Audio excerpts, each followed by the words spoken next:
সাবেক সেনাপ্রধান আজিজের দুর্নীতি তদন্ত করবে দুদক, আমলযোগ্য হলে এড়ানোর সুযোগ নেই। বেনজিরের বিদেশে সম্পদ অনুসন্ধানের চিঠি।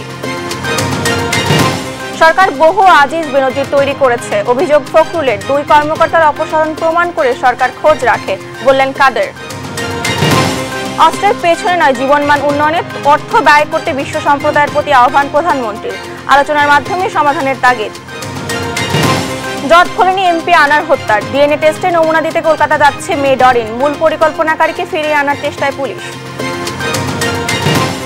এবং কিছু বিচ্ছিন্ন ঘটনার 3য় ধাপের উপজেলা নির্বাচন অনেকটাই শান্তিপূর্ণ।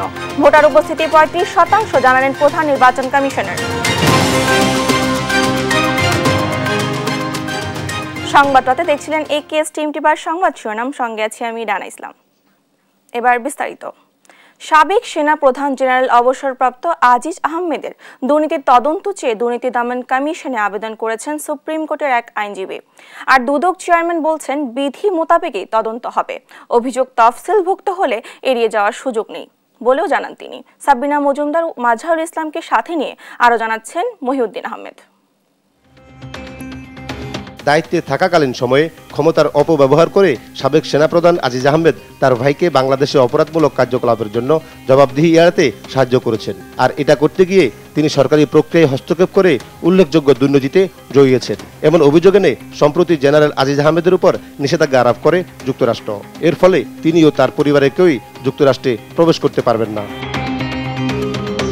এমন পরিস্থিতিতে বুধবার হাইকোর্টের এক আইনজীবী আজিজ আহমেদের সম্পদের অনুসন্ধান চেয়ে দুদকে আবেদন করেছেন। আবেদনে বলা হয়েছে, দুর্নীতির দায়ে অভিযুক্ত হয়ে মার্কিন নিষেধাজ্ঞার কবলে পড়া জেনারেল আজিজের কারণে আন্তর্জাতিক মহলে দেশের এবং সেনাবাহিনীর ভাবমূর্তি ক্ষুণ্ণ হয়েছে। তাই জনস্বার্থে তার সম্পদের অনুসন্ধান করা উচিত।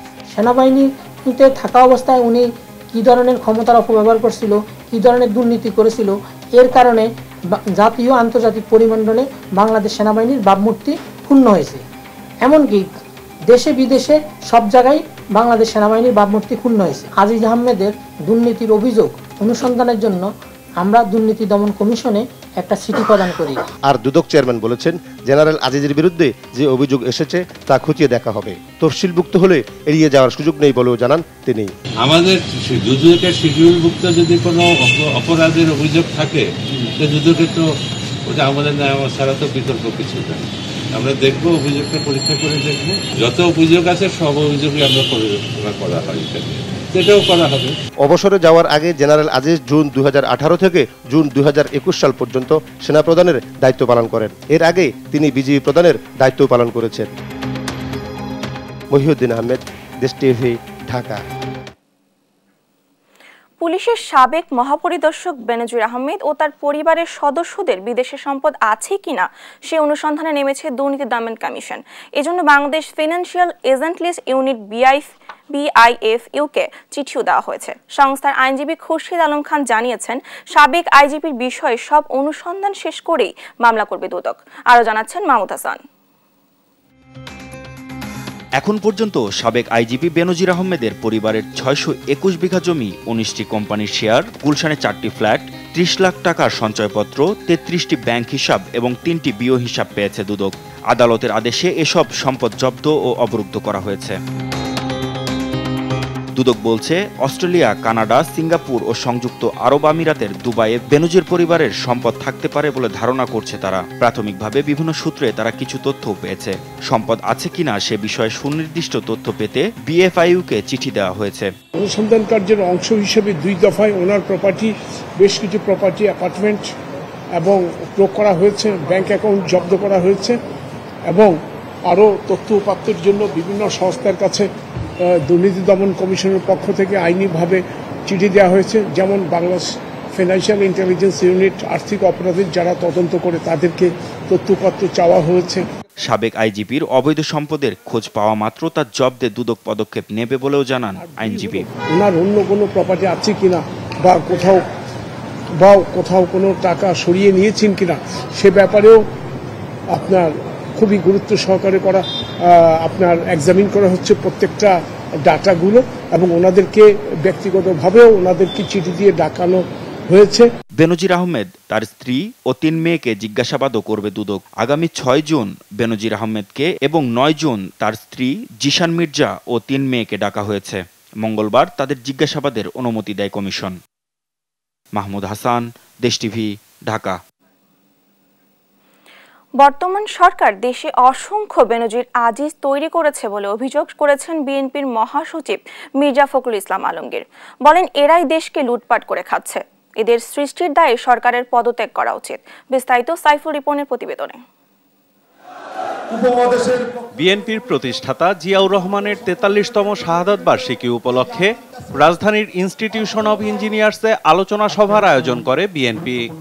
নিয়মতান্ত্রিক ভোটের মাধ্যমে সরকার পরিবর্তনের সকল পথ আজকে হাসিনা বন্ধ করে দিয়েছে। এ সময় বিএনপি নেতারা দাবি করেন, মুক্তিযুদ্ধের চেতনাকে ধ্বংস করেছে ক্ষমতাসীন আওয়ামী লীগ। ইতিহাসের যেখানেই আওয়ামী লীগের ব্যর্থতা, সেখানেই সফল বিএনপি। যারা হিংসার বশবর্তী হয়ে তাকে সালাম না করে তার সমালোচনা করে, ওই পরিবারটাকে পর্যন্ত অপছন্দ করে, কারণ তারা যেখানে যেখানে ব্যর্থ হয়েছে জিয়াউর রহমান তার প্রত্যেকটা ক্ষেত্রে বিজয়ী হয়েছে। বিএনপি আওয়ামী লীগের মতো অর্থ বিত্ত লোভ লালসার জন্য রাজনীতি করে। আমরা রাজনীতি করি গণমানুষের জন্য। বিএনপিকে কেউ ধ্বংস করতে পারবে না দাবি করে নেতারা বলেন, বিএনপিকে ধ্বংস করে দেয়া মানে দেশের স্বাধীনতা সার্বভৌমত্বকে অন্যের হাতে তুলে দেয়া। এই দলকে কেউ ধ্বংস করতে পারবে না। আর এই দল ধ্বংস করার অর্থ হলো এই দেশের স্বাধীনতা এবং সার্বভৌমত্ব বিদেশি প্রভুদের কাছে বিকিয়ে দেওয়া। এই চোরদের দল, যেখানে সেনাপ্রধান, পুলিশ প্রধান চোর, দুর্নীতিবাজ, এদের সরকার যদি টিকে থাকে তাহলে সভ্যতার ইতিহাস মিথ্যা হয়ে যাবে, প্রগতির ইতিহাস মিথ্যা হয়ে যাবে। অতএব নিশ্চিন্ত থাকুন, বিএনপি বাংলাদেশের জনগণের একমাত্র ভরসা। দলের মহাসচিব বলেন, নিজেদের পরাজয় জেনেই বর্তমান সরকার জনগণের ভোটের অধিকার নিশ্চিত করবে না। একেবারে নিরপেক্ষ একটা সরকারের অধীনে নির্বাচন আমরা চেয়েছি। আমরা তো কখনো বলিনি যে বিএনপিকে ক্ষমতায় বসাও। আর আমরা তো একা নই, এই দেশের ৬৩টা বিরোধী দল, যেটা কিছুক্ষণ আগে বলেছে বাম ডান সব একসাথে হয়ে কিন্তু আজকে সেই লড়াইটা আমরা লড়ছি। আপনারা যে এত কথা বলেন, জনগণ সিদ্ধান্ত নিক, তাদের ভোটের অধিকারটুকু নিশ্চিত করুন। দাবি করেন, শাসক গোষ্ঠী বর্গিতে পরিণত হয়েছে। তারা দেশের সম্পদ পাচার আর লুট করছে, দুর্নীতিবাজদের লালন করছে। একমাত্র বেনজির বা আজিজ কেন ভুক্তভোগী হবে? আপনারা ভুক্তভোগী হবেন না? এই অবস্থা তৈরি করেছে কারা? একজন বেনজির তো নয়, একজন আজিজ নয়, অসংখ্য বেনজির বা আজিজ আপনারা তৈরি করেছেন, তারা বাংলাদেশকে লুট করে খাচ্ছে। বন্ধুগণ, প্রতিরোধ করতে ভয় উপেক্ষা করে সবাইকে ঐক্যবদ্ধ হয়ে রাজপথে নামার আহ্বানও জানান মির্জা ফখরুল। এখন জেগে উঠবার সময় এসেছে বন্ধুগণ। সাইফুল রিপন, দেশ টিভি, ঢাকা। আওয়ামী লীগ সাধারণ সম্পাদক ওবায়দুল কাদের বলেছেন, প্রধানমন্ত্রীর কার্যালয়ের 2 কর্মকর্তাকে সরিয়ে দেওয়ার মধ্য দিয়েই প্রমাণ হয় সরকার সবার খোঁজ খবর রাখে। বুধবার বিকেলে ধানমন্ডির কার্যালয়ে এক ব্রিফিংয়ে সাবেক সেনাপ্রধান ও আইজিপির দুর্নীতির তদন্ত প্রসঙ্গে তিনি বলেন, অপরাধী যেই হোক তাকে শাস্তি পেতেই হবে। ইফতেখার রেজার প্রতিবেদন। তৃতীয় ধাপে উপজেলা নির্বাচন সহ সমসাময়িক বিষয় নিয়ে ধানমন্ডি আওয়ামী লীগ সভাপতির রাজনৈতিক কার্যালয়ে প্রেস ব্রিফিং করেন দলের সাধারণ সম্পাদক ওবায়দুল কাদের। উপজেলা নির্বাচন সফল করা চ্যালেঞ্জের জানিয়ে তিনি বলেন, নানা ষড়যন্ত্রের মধ্যেও অবাধ সুষ্ঠু পরিবেশে তৃতীয় ধাপে উপজেলা ভোট গ্রহণ হয়েছে। তারা ভেবেছিল যে জাতীয় নির্বাচনের পর দেশে একটা দুর্ভিক্ষ হবে, অনেক প্রাণহানি ঘটবে। তাদের সেই স্বপ্ন কর্পূরের মতো উঠে গেছে। বাংলাদেশে একটি লোকও এর মধ্যে না খেয়ে। সাংবাদিকদের এক প্রশ্নের জবাবে সাবেক আইজিপি ও সেনাপ্রধান প্রসঙ্গে ওবায়দুল কাদের বলেন, দুর্নীতির বিরুদ্ধে সরকার জিরো টলারেন্স, অপরাধ অনুযায়ী শাস্তি পেতেই হবে। ব্যাপারটা যখন প্রকাশ্যে এসেছে তখন দুদক তদন্ত করছে এবং তদন্ত শেষে নিশ্চয়ই মামলা করবে এবং যে যতটা করেছে অপকর্ম, অপরাধ, সেজন্য শাস্তি তাকে পেতেই হবে। শেখ হাসিনার সৎসাহস আছে, সেজন্য তিনি আজকে জিরো টলারেন্স দুর্নীতির বিরুদ্ধে। অপর এক প্রশ্নের জবাবে আওয়ামী লীগ সাধারণ সম্পাদক বলেন, প্রধানমন্ত্রীর কার্যালয়ে 2 কর্মকর্তাকে সরিয়ে দেওয়া হয়েছে। এতেই প্রমাণ হয় সরকার খোঁজ খবর রাখে। আজকে প্রাইম মিনিস্টারের অফিসে 2 জন গুরুত্বপূর্ণ লোক, আজকে তাদের সাথে চুক্তি বাতিল করা হয়েছে, সেটিকে আপনার রিপোর্ট করেছেন। তাদের নিশ্চয় কোনো কর্তব্যে কোনো প্রকার বিচ্যুতি ঘটেছে দায়িত্ব পালনে, সেখানে কি রকম সেটা তো আর আমি জানি। এছাড়া আগামীকাল ঘূর্ণিঝড় কবলিত এলাকায় প্রধানমন্ত্রী শেখ হাসিনা পরিদর্শনে যাবেন বলেও জানান ওবায়দুল কাদের। ইফতেখার রেজা, দেশ টিভি, ঢাকা। অস্ত্রের পেছনে নয়, মানুষের জীবনমান উন্নয়নে অর্থ ব্যয় করতে বিশ্ব সম্প্রদায়ের প্রতি আহ্বান জানিয়েছেন প্রধানমন্ত্রী শেখ হাসিনা। সকালে রাজধানীতে আন্তর্জাতিক জাতিসংঘ শান্তিরক্ষী দিবসের অনুষ্ঠানে এই আহ্বান জানান তিনি। যুদ্ধ না করে আলোচনার মাধ্যমে সমস্যা সমাধানের পথ খুঁজতে বিশ্ব নেতাদের পরামর্শ দেন সরকার প্রধান। বলেন, বিশ্ব শান্তি প্রতিষ্ঠায় বাংলাদেশ আজ রোল মডেল। জয় যাদবের রিপোর্টার। দীর্ঘস্থায়ী যুদ্ধ, দাঙ্গা হাঙ্গামা ও প্রাকৃতিক দুর্যোগে বিপর্যস্ত বিভিন্ন দেশে শান্তি ফিরিয়ে আনতে ও মানবিক সহায়তা দিতে দীর্ঘ 4 দশক ধরে জাতিসংঘ শান্তি মিশনে কাজ করছে বাংলাদেশ। বর্তমানে 13টি দেশে বাংলাদেশের 6092 জন শান্তিরক্ষী দায়িত্ব পালন করছেন। আর এ পর্যন্ত বাংলাদেশের শান্তিরক্ষীরা বিশ্বের 43টি দেশ ও স্থানে 63টি জাতিসংঘ মিশন সফলতার সাথে সম্পন্ন করেছে।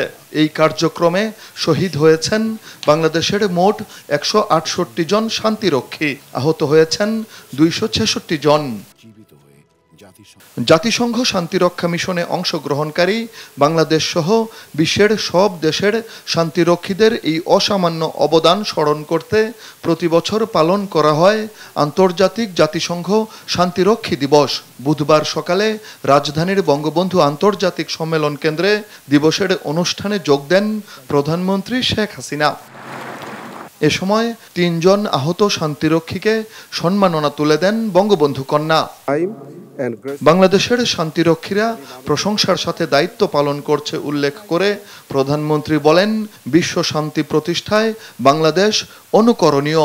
যখন এই দেশে বিদেশে যে সমস্ত দেশে আমাদের শান্তিরক্ষী বাহিনী কাজ করছে, তাদের রাষ্ট্রপ্রধান, সরকার প্রধান বা মন্ত্রীদের সাথে দেখা হয়, প্রত্যেকেই আমাদের শান্তিরক্ষীদের ভূয়সী প্রশংসা করেন।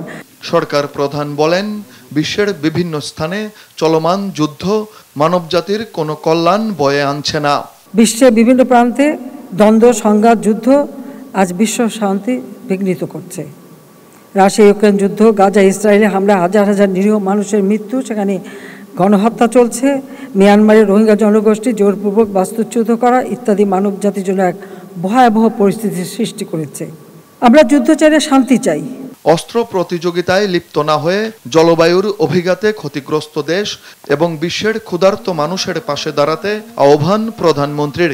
যারা অস্ত্র তৈরি এবং অস্ত্র প্রতিযোগিতায় এত অর্থ ব্যয় করছে, তাদের কাছে আমার আহ্বান, আমরা শান্তির কথা বলি কিন্তু সংঘাতে লিপ্ত হই কেন? এই যে অর্থ ব্যয় হচ্ছে, এই অর্থ যদি এই যে ক্ষুধার্ত মানুষের আহারের ব্যবস্থা, শিক্ষার ব্যবস্থা, চিকিৎসার ব্যবস্থা করা হতো, তাহলে এই পৃথিবীতে শান্তি প্রতিষ্ঠিত হতো, মানুষের জীবনমান উন্নত হতো, মানুষ সুন্দরভাবে বাঁচতে পারত। পরে ভিডিও কনফারেন্সের মাধ্যমে বিভিন্ন দেশে দায়িত্ব পালনরত বাংলাদেশের শান্তিরক্ষীদের সাথে কথা বলেন প্রধানমন্ত্রী। জয় যাদব, দেশ টিভি, ঢাকা। সংবাদটাতে আরো থাকছে,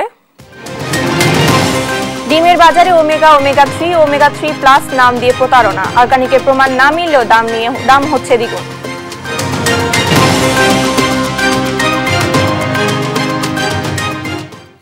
এমপি আনার হত্যার মূল পরিকল্পনাকারী শাহীনকে কূটনৈতিক প্রচেষ্টায় দেশে ফিরিয়ে আনার চেষ্টা চলছে বলে জানিয়েছেন ডিএমপি কমিশনার হাবিবুর রহমান। এছাড়া মঙ্গলবার সঞ্জীবা গার্ডেনের সেফটিক ট্যাঙ্কে পাওয়া মাংসপিণ্ড আনারের দেহাবশেষ কিনা তা জানতে ডিএনএ টেস্ট করা হবে। এজন্য আনারের মেয়েকে নমুনা সংগ্রহের জন্য কলকাতায় ডেকেছে গোয়েন্দা পুলিশ। বিস্তারিত জানাচ্ছেন মাহমুদ হাসান। ঝিনাইদহ 4 আসনের সংসদ সদস্য আনোয়ারুল আজিম আনার হত্যার 2 সপ্তাহ পর তার মরদেহ উদ্ধার নিয়ে চাঞ্চল্যকর তথ্য মিলেছে। মঙ্গলবার কলকাতার নিউ টাউনের সেই ফ্ল্যাটের সেপটিক ট্যাঙ্ক থেকে দেহাবশেষ খুঁজে পায় গোয়েন্দা পুলিশ। তবে সেটি এমপির দেহাবশেষ কিনা তা নিশ্চিত হতে ফরেনসিক পরীক্ষা করতে হবে বলে জানান বাংলাদেশের গোয়েন্দা প্রধান হারুন আর রশিদ। আমরা সেফটি ট্যাঙ্কি আমরা যেভাবে তাদের রিকোয়েস্ট করেছিলাম সেভাবে তারা কাজ করে কিন্তু সেই সেফটি ট্যাঙ্কি থেকে তারা কিন্তু মাংসগুলি উদ্ধার করেছে এবং প্রিজার্ভ করেছে এবং এগুলি আমরা তোমাদের সাথে কথা বলবো। এটা ফরেনসিক, এখানে অবশ্য ফরেনসিকটা আগেভাগে হয়ে যায়, বাংলাদেশে একটু দেরি হলো, এই কলকাতা তো ফরেনসিক আগেভাগে হয়। তারা ফরেনসিক করবে, তারপরে মৃত যে আমাদের এমপি আনার সাহেবের তার ভাই আছে, তার মেয়েরা আছে, তাদেরকে এনেও ইচ্ছা করলে ডিএনএ করে তারপরে কনফার্ম হওয়া যাবে এটি আসলে এই মাংস দেহটা কার। এমপি আনারের মেয়ে জানান ডিএনএ টেস্টের নমুনা দিতে দ্রুততম সময়ের মধ্যেই তিনি কলকাতা যাবেন। এখনো পর্যন্ত ডিএনএ টেস্ট এই সংক্রান্ত আমার সাথে কোনো কথা হয়নি, তবে আজকের মধ্যে আমি হয়তো এই পাসপোর্টটা হাতে পেয়ে যাব। পাওয়ার পরপরই যদি সময় থাকে তাহলে আজকে আমি কলকাতার উদ্দেশ্যে রওনা দিব। রাজধানীতে এক অনুষ্ঠানে ডিএমপি কমিশনার হাবিবুর রহমান জানান এমপি আনার হত্যার ঘটনার মূল পরিকল্পনাকারীকে কূটনৈতিক প্রচেষ্টায় দেশে ফিরিয়ে আনার চেষ্টা চলছে। এটির বিষয়ে আমাদের যে ধরনের প্রচেষ্টা করা দরকার পুলিশের পক্ষ থেকে সেটির সর্বোত্তম চেষ্টা করা হবে। এটির বিষয়ে যেহেতু তিনি আমাদের জাতীয় সংসদের একজন মাননীয় সদস্য ছিলেন, তারপরেও অন্য যে কোনো মাধ্যম বা কূটনৈতিক যে কোনো চ্যানেলে সর্বোচ্চ চেষ্টা এ বিষয়ে করা হবে। বিচার প্রক্রিয়া কিভাবে সম্পন্ন হবে সাংবাদিকদের এমন এক প্রশ্নের জবাবে তিনি জানান দুই দেশের মধ্যে আলোচনা করেই প্রক্রিয়া ঠিক করা হবে। বাংলাদেশের আইনে বিচার হতে পারে এবং ইন্ডিয়াতে ঘটনা ঘটেছে ইন্ডিয়াতেও বিচার হতে পারে। তো সুতরাং এটি আমাদের পারস্পরিক আলাপ আলোচনার মাধ্যমে সিদ্ধান্ত নিয়ে তারপরে করা হবে। 12 মে চিকিৎসার উদ্দেশ্যে কলকাতা যান এমপি আনার। 14 মে থেকে নিখোঁজ হন। এর কয়েকদিন পর আইন শৃঙ্খলা বাহিনী জানায় কলকাতায় তাকে হত্যা করা হয়েছে। মাহমুদ হাসান, দেশ টিভি, ঢাকা। উপজেলা পরিষদ নির্বাচনের তৃতীয় ধাপে 87 উপজেলার ভোট শেষে এখন চলছে গণনা। এ পর্যন্ত মিলেছে 30 উপজেলার চেয়ারম্যান, ভাইস চেয়ারম্যান ও মহিলা ভাইস চেয়ারম্যান পদের ফল। প্রথম 2 ধাপের মতো এবার বেশিরভাগে বিজয়ী হয়েছেন ক্ষমতাসীন দলের নেতাকর্মীরা। সহকর্মীদের তথ্যচিত্রে শুভশ্রী রায়ের ডেস্ক রিপোর্ট। বুধবার সন্ধ্যার পর থেকেই এক এক করে আসতে থাকে উপজেলা ভোটের ফল। পছন্দের প্রার্থী জয়ী হবার খবরে উল্লাসে ফেটে পড়েন কর্মীরা। তৃতীয় ধাপের এ ভোটে চট্টগ্রামের চন্দনা এসে আবু আহমেদ চৌধুরীকে হারিয়ে জয়ী হয়েছেন জসিমউদ্দিন আহমেদ। ফেনী সদরে চেয়ারম্যান পদে জয় পেয়েছেন সুসেন চন্দ্র শীল। আরেক উপজেলা দাগনভূঞার চেয়ারম্যান হলেন দিদারুল কবির রতন। আর সোনাগাজীতে বেসরকারিভাবে নির্বাচিত জহিরুদ্দিন মাহমুদ লিপটন। কুমিল্লার দেবিদারে 92,470 ভোট পেয়ে জয়ী হয়েছেন মোহাম্মদ মামুনুর রশিদ। বুড়িচংয়ে আকলাক হায়দার, ব্রাহ্মণপাড়ায় আবু তৈয়ব অপি আর মুরাদনগরে নবনির্বাচিত চেয়ারম্যান হলেন হাসানুল আলম সরকার। রাজশাহীর পবায় আনারসপতিকে বিজয়ী হয়েছেন ফারুক হোসেন ডাবলু। বগুড়া সদরে নতুন চেয়ারম্যান শুভাশিস পোদ্দার লিটন। শাহজাহানপুরে বেসরকারিভাবে নির্বাচিত সোহরাব হোসেন সান্নু। সিরাজগঞ্জের শাহজাদপুরে নবনির্বাচিত চেয়ারম্যান হালিমুল হক মিলু ও চৌহালিতে তাজউদ্দিন। লালমনিরহাট সদরে কামরুজ্জামান সুজন আর সুনামগঞ্জে দেওয়ানাল তানভীর আশরাফি চৌধুরী। শরীয়তপুরের গোসাইরহাটে মোহাম্মদ মোশাররফ হোসেন সর্দার, ডামুডায় আব্দুর রশিদ গোলন্দাজ জয় পেয়েছেন। পার্বত্য অঞ্চল রাঙামাটির লংগদু উপজেলায় বাবুল দাস বাবু আর নানিয়াচরে অমরজীবন চাকমা জয় পেয়েছেন। এর আগে তৃতীয় ধাপে 87 উপজেলায় বুধবার সকাল 8টা থেকে টানা বিকাল 4টা পর্যন্ত চলে ভোট গ্রহণ। এবার মোট 1152 প্রার্থী আছেন ভোটের লড়াইয়ে। শুভশ্রী রায়, নিউজ ডেস্ক, দেশ টিভি। তৃতীয় ধাপের নির্বাচনে কম বেশি 35% ভোট পড়েছে বলে জানিয়েছেন সিইসি কাজী হাবিবুল আওয়াল। বলেন 2-1টি অপ্রীতিকর ঘটনা ছাড়া নির্বাচন মোটামুটিভাবে নিরপেক্ষ ও অবাধ হয়েছে। ঘূর্ণিঝড় রিমালের প্রভাবে স্থগিত 20 উপজেলার ভোট হবে আগামী 9 জুন। বিস্তারিত জানাতুল মোহনার প্রতিবেদনে। ষষ্ঠ উপজেলা পরিষদ নির্বাচনের তৃতীয় ধাপে 87 উপজেলায় নতুন জনপ্রতিনিধি বেছে নিতে ভোট গ্রহণ সম্পন্ন হয়েছে। ঘূর্ণিঝড় রিমালের প্রভাবে স্থগিত 20টি উপজেলায় ভোট হবে 9 জুন। নির্বাচনের সার্বিক পরিবেশ নিয়ে বুধবার বিকেলে ব্রিফ করেন প্রধান নির্বাচন কমিশনার কাজী হাবিবুল আওয়াল। অবাধ, নিরপেক্ষ ও সুশৃঙ্খলভাবে নির্বাচন মোটামুটি হয়েছে। 2-4টি অনভিপ্রেত ঘটনা ছাড়া সাধারণভাবে নির্বাচন যথেষ্ট শান্তিপূর্ণভাবে হয়েছে। ষষ্ঠ উপজেলা নির্বাচনের প্রথম থেকে ভোটার উপস্থিতি ছিল কম। তৃতীয় ধাপেও সেই বেড়াজাল থেমে বের হওয়া সম্ভব হয়নি। সিএসি জানালেন এবার ভোটার উপস্থিতি ছিল 35% মতো। পর্যালোচনায় এটা 35± হতে পারে, কারণ নিশ্চিত করে বলতে আরো হয়তো 20-25 ঘন্টা সময় লেগে যেতে পারে। ভোটার উপস্থিতি কেন কম এমন প্রশ্নের জবাবে সিএসি বলেন এটা বিশ্লেষণ করা রাজনীতিবিদদের কাজ, কমিশন কেবল পদ্ধতি নিয়ে কাজ করে। বিশ্লেষণ রাজনীতিবিদরা করবেন। জান্নাতুল মোহনা, দেশ টিভি, ঢাকা। সংবাদটাতে আরো থাকছে, নৌপথে সেবা বাড়াতে নতুন 35টি জলযান কেনা হচ্ছে, জানালেন নৌ প্রতিমন্ত্রী। বিআইডব্লিউটিসিকে উন্নয়নের রোল মডেল হওয়ার আহ্বান।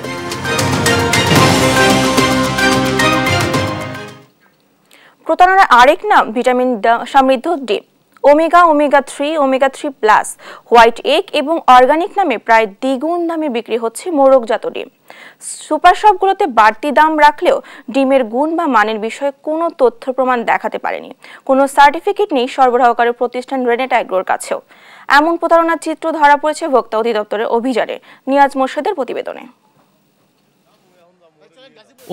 ওমেগা-3, ভিটামিন ই সমৃদ্ধ এবং অর্গানিক নামে যেসব ডিম খুচরা বাজার থেকে বেশি দামে কিনছেন তা আসলেই মানসম্মত কিনা কখনো খোঁজ নিয়ে দেখেছেন? আর এইসব ডিম সরবরাহকারী প্রতিষ্ঠানের সরকারি কোনো পরীক্ষাগারের সার্টিফিকেট আছে কিনা তাকে জানতে চেয়েছেন কোনো সুপার শপে গিয়ে। উনি বললেন আর আমি কিনে ফেললাম। এটা কেমন শোনায় না বিষয়টা? আর যে ভদ্রলোক এসছেন উনি নিজেই তো চেনেন না ওমেগা কি জিনিস। বোঝা সম্ভব না তো, কেমনে বুঝবেন? আপনিই বলেন, আপনি যে ক্রেতা হন আপনি বুঝবেন এই ডিমটা অর্গানিক কিনা, এখানে ভিটামিন ডি আছে কিনা, ই আছে কিনা। কোনো ক্রেতা কখনো জানতে চাননি, তাই কোনো কাগজও রাখেননি সুপার শপগুলো। আর এসব ডিমে এমন কি উপাদান আছে তারও সঠিক তথ্য দিতে পারেনি তারা। কেউই চাই না স্যার, যদি কাস্টমার আবারও বলছে কাস্টমার যদি চেতো অবশ্যই কাস্টমার স্যাটিসফ্যাকশনের জন্য। আমি কাস্টমার কিনতে আসছি, এখনো দেখান আমাকে। এখন তো আমার কাছে এটা নাই স্যার। হয়তো হায়ার ব্র্যান্ড আউটলেট ওয়াইজ পেপারসগুলো দিচ্ছে না, কিন্তু ওদের কাছে আমাদের কাছে ওই পেপারসগুলো সংরক্ষিত আছে। আর এটা ওমেগা-3 এটা তারাই ডিক্লেয়ার করছে, যারা প্রোডাকশন করতেছে তারাই। বুধবার সকালে ডিমের দাম নিয়ন্ত্রণে অভিযানে নামে ভোক্তা অধিদপ্তর। রাজধানীর ফার্মগেটের আগোড়া, ধানমন্ডির স্বপ্ন ও মিনাবাজারে গিয়ে নানা অনিয়মের প্রমাণ পায় তারা। ফার্মাসিউটিক্যাল, এগুলো সবই বড় বড় ফার্মাসিউটিক্যাল বাংলাদেশে। বিভিন্ন কোম্পানির প্যাকেটজাত ডিমের দাম খুচরা বাজার থেকে প্রায় 10 টাকা বেশি রাখার বিষয়ে কোনো সদুত্তর দিতে পারেনি এসব প্রতিষ্ঠান। সুপার শপগুলোর দেয়া তথ্যের ভিত্তিতে রেনেটা এগ্রো ডিম সাপ্লাই সেন্টারে অভিযান চালায় ভোক্তা অধিদপ্তর। এখানেও মেলেনি ডিমের মান সংক্রান্ত কোনো সার্টিফিকেট। ল্যাব টেস্টের যে রিপোর্ট অথবা সরকারি কোনো অর্গানাইজেশন থেকে তাদেরকে যে সার্টিফিকেট দিয়েছে, হ্যাঁ এগুলো অর্গানিক বা ফলিক অ্যাসিড সমৃদ্ধ অথবা ভিটামিন ই যুক্ত অথবা ওমেগা-3 আছে এই ডিমগুলোতে, এইরকম কোনো তথ্য, কোনো ডকুমেন্ট তারা দেখাতে পারে নাই। আগামী রোববার রেনেটা এগ্রোকে প্যাকেটজাত ডিমের প্রয়োজনীয় কাগজপত্র দেখাতে বলেছে জাতীয় ভোক্তা অধিকার সংরক্ষণ অধিদপ্তর। নিয়াজ মোর্শেদ, দেশ টিভি, ঢাকা।